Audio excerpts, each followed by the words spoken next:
I just released my first indie game, Farewell North, an emotional and atmospheric adventure through Scottish Islands where you play as a border collie restoring color to your human's world. It's available on PC, Mac, Xbox, and Switch, and the response has been incredible. It's been truly amazing and immensely validating to see that these ideas that we had actually landed and really left a lot of players feeling deeply moved. But it got me thinking. Over the 4 years Farewell North was in development, there were a lot of ideas that weren't so strong.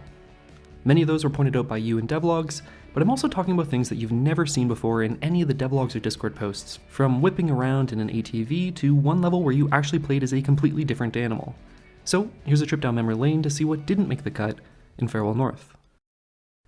Going all the way back to devlog 1, we have this legend. I don't know what it was meant to be. It's sort of creepy, I suppose, but I can't remember if there was much thinking behind the design. All I know is that from the very first days, I wanted monsters in the game, and they never really clicked. And we see a few more attempts at this throughout the devlog series where I tried to fit various different monster designs into the game with varying degrees of success. The most promising attempt was this hand creature that would walk around trying to find you, but yeah, you will still find that hand design in the final game, but not as a monster necessarily, and I won't spoil that here. The monsters were originally meant to represent Kaylee's fears, kind of holding her back in a very heavy-handed way. They were intended for the third island, the darkest area of the game, and while that's still the case, there are no monsters there in the final build, but it did end up being most players' favorite area, surprisingly, so I think it was for the best. This island went through many versions, probably more than any other, and I think the magic finally came when we flipped the narrative on its head, and had the island focus on Chesley's fears rather than Kaylee's. That completely changed the island, and I think it's what really made it a favorite for players. It finally gave Chesley some room to showcase his backstory and his character, so for that, I'm going to say that this was a well-deserved cut. Now for this next one, there's actually something that's still in the trailer, but isn't actually in the game, and that's this torch mechanic. It went along with this whole environment of Neolithic villages. See, in Orkney, where the game is set, you'll find these incredible ancient settlements that are over 5,000 years old, older even than the Great Pyramids, and I really wanted to showcase those in the game. As recently as February, just a few months back, when I made the trailer, they still existed in the game, along with this whole fire mechanic, and you'd kind of reveal the settlements buried in the snow. The issue is, while the ending of the game has stayed consistent for about 4 years, the final island itself was completely redone from scratch in the last few months, and unfortunately, these settlements and torches got the chop.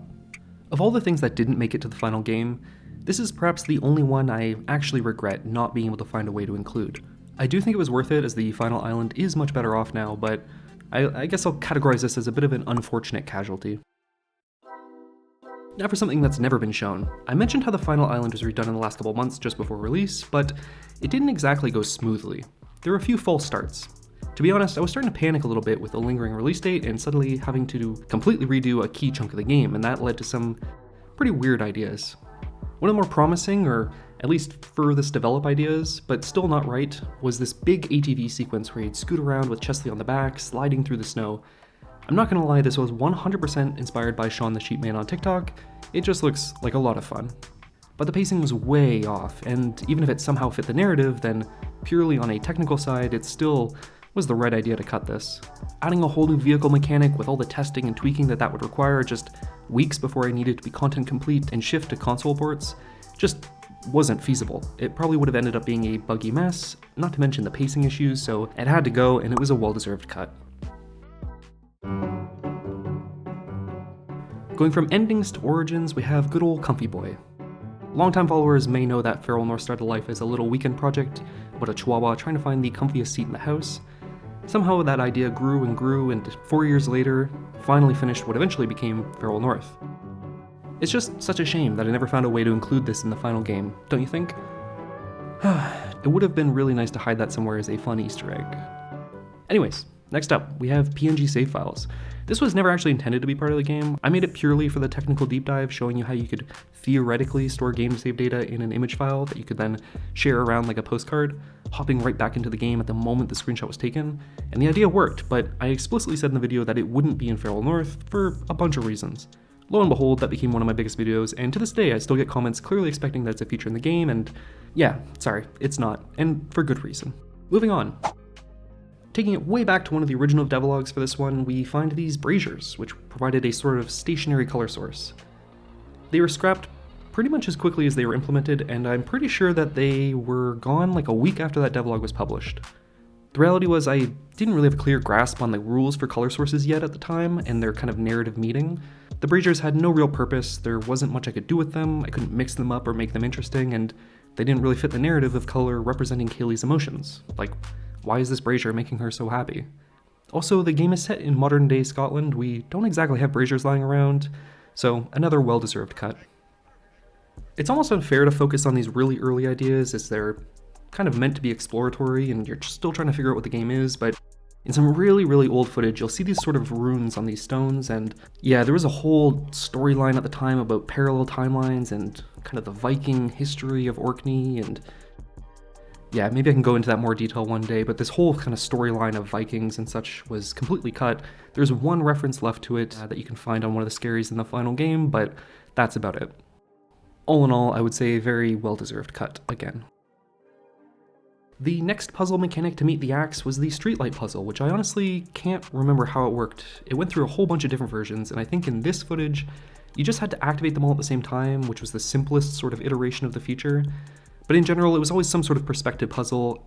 It was just so confusing. I don't think a single playtester ever actually understood them, and most of the time you could solve it by just kind of like jamming the camera into the ground and activating all of them.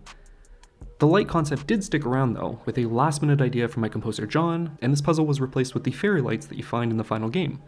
They're far easier to understand, and they convey the narrative purpose much more clearly, so a well-deserved change. Thanks, John. Last but certainly not least, and perhaps the wildest idea, there's actually a whole segment of the game where you played as a magpie for, well, reasons, I don't know.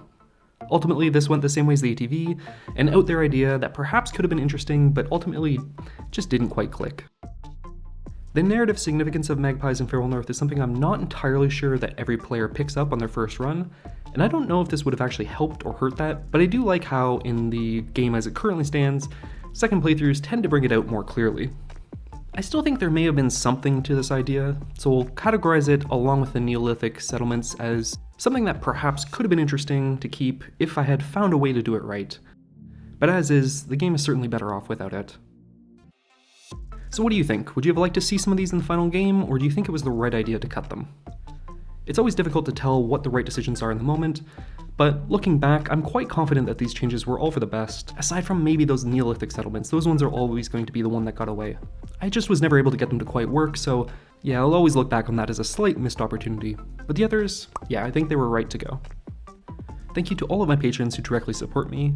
A special thank you to the Magpies and my Osprey supporters Elegon, Purple Celeste Studio, Jason Hansen, Elise Whaley, Raven Painted, Justice Lind, Oliver Morehouse, and Dylan Hemphill. Thank you so much to everyone who's checked out Farewell North and taken the time to leave a review. If you haven't left a review yet, please do so, it really helps us out. But in any case, I'll see you in the next video.